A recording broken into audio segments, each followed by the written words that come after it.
Welcome back, Kevin's Mobile Repair. 09 Volvo XC90 4.4 doing a water pump. Previous video showed the radiator being removed. Now we're going to show the water pump being removed. Belt tensioner on this is rather fun to get to. Kind of got it in a really stupid hidden spot for the tensioner piece. I'll show you here.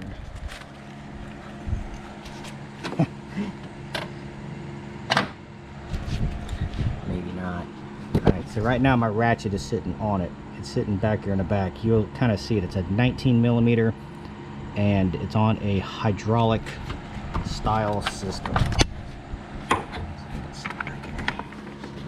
Yeah, so this is going to be piss poor video and can't really see too much back there.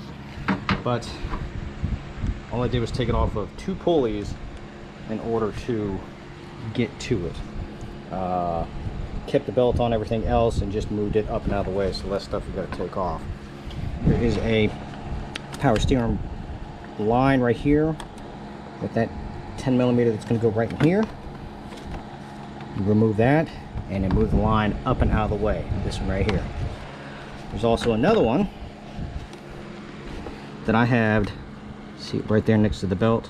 I have that thing shoved down into the corner so that you can get to the water pump. Otherwise that whole hose is just sitting right here all up in the way. Damn.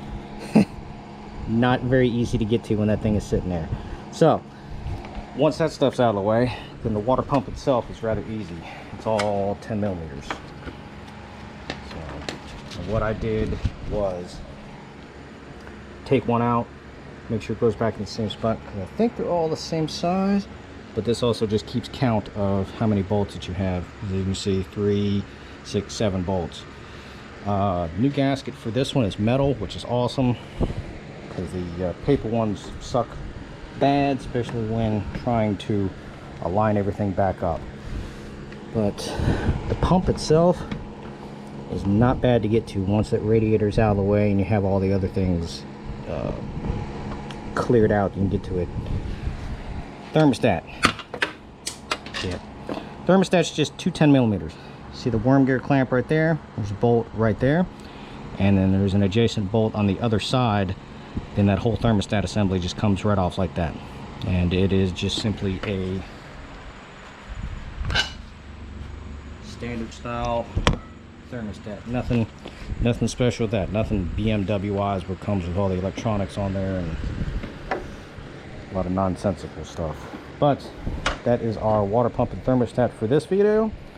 I am going back together, and do make sure that you use the European brand coolant on this. It does help prevent issues later on down the road. But any questions or comments, please feel free to let me know.